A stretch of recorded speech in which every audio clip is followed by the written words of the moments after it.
Hey everyone, thanks for tuning in to Coffee with Eddie. My name's Eddie Campos with Eddie's home team of RE/MAX Preferred Associates. Let's go inside and see who today's guest is.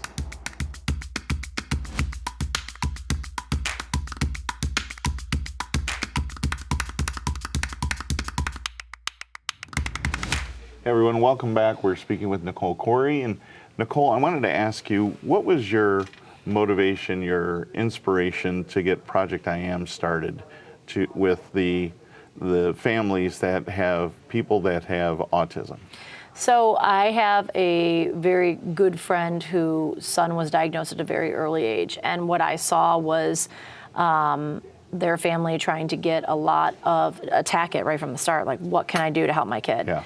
And luckily they aren't, they've got funds. Mm-hmm. But that being said, they still were over $200,000 in credit card debt just trying different things to help their child. Sure. Now, mind you, because you do anything for your kids. Right. And for them, they found something that fit and that worked.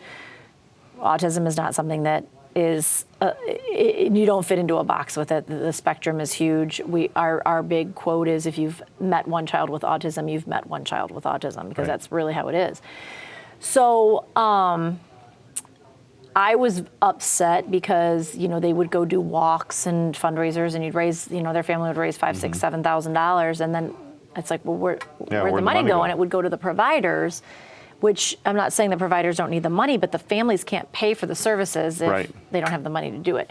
So I had remembered a couple months before, Dave Carpenter and I were at Doc Watson's, and he had said, doesn't this sound like a good name, Acoustics for Autism? I was like, yeah, that sounds cool. And like 5 months later, I was like, you know what? I have a purpose for this now. Are you interested? Let's do it. And so, we got, I think it was like 17 bands at the Village Idiot on Sunday. It was March 9th, 2008. And we had a music festival. And it was just one stage. And we raised just about $10,000. And all that money went to the providers, but they were earmarked for students. So, little Johnny could go to Toledo Hearing and Speech Center, and here's $200 for that, and here's this and that. Right. 15 years later, we're at 8 stages, 84 bands. That's incredible. It's just going to keep getting bigger and bigger. Rumor has it we are the biggest free music event in the entire country. Really? I know that I saw in one of the tourism magazines, you guys were named #1 festival to be able to attend. Right.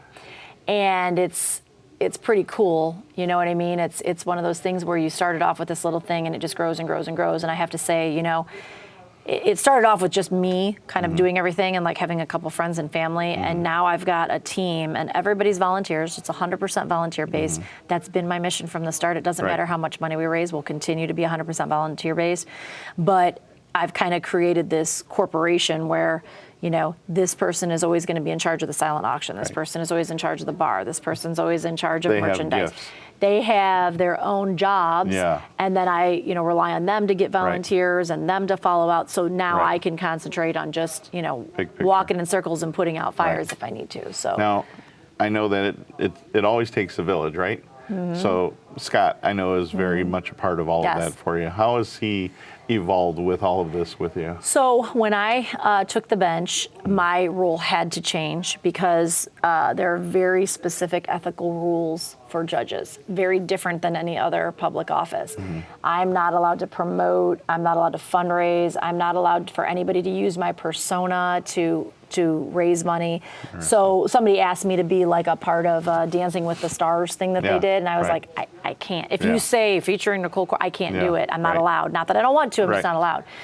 So I had to take a step back to the point where I wasn't just the face of the organization anymore. I haven't changed anything that I do. I still run the entire organization. Everything comes through me. I run the event, everything comes through me, but I can't go on the news. I can't, so who better than my handsome husband who is a wonderful public speaker. So he took over that public role. So he's allowed to go on now, and he's allowed to go on the news and say, here's the website, here's where you go.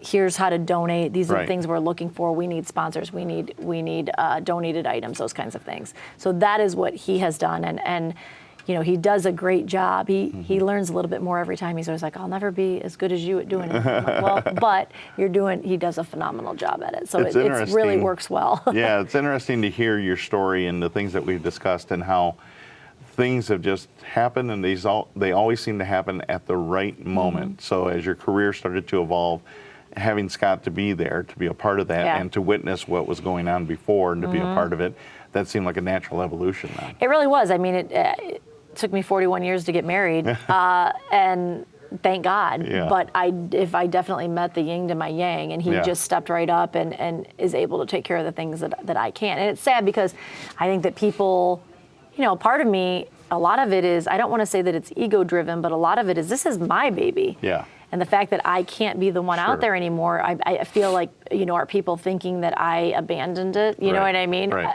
Absolutely not. I mean, you just don't see me. Right. I'm doing everything. You get to see me on stage for 45 minutes, and you see me running around in circles and probably spouting off at people here and there and saying, do this, do this, do this, do this. But, you know, I'm not. It's not, but I rest assured, it is still my baby, and it is. I am still there 150 million %. Yeah. I just happen to have a great team that's able to help me pull it together now. That's awesome. Thanks for tuning in again, and next week we'll talk about how Acoustics for Autism, how that machine runs, and how they get through that day. Hey everyone, thanks for tuning in to Coffee with Eddie. We're here to talk to my friend Tiffany over at the Appliance Center, and Tiffany, you've got a great special going on with the Crosley Conservador. What's happening here? Yes, so this is an entry-level whirlpool.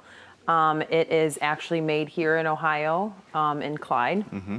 The set is under $1,000. It does come with a 1-year warranty, or you can purchase an extended 5-year warranty for each piece for $149. Okay. Or if you're someone who just bought your first home, you're looking to fill it up, you need a washer and dryer, this is a great place to start. Absolutely, yes. That's awesome. So if someone needed to have service done, you guys also service as well, We correct? do. We have our service department. We do service all the products that we do sell. So great product, available right away, can be delivered. You guys can service in-house, made in Ohio, fantastic price. Yes. Come and very, see. Very affordable option. Very affordable option. Yes. Come and see Tiffany. So if you're looking for a new washer and dryer, this is the place to be. Appliance Center on Illinois Avenue in Maumee, or you can find them in Sylvania on Monroe Street. Thanks for tuning in. We'll see you next month.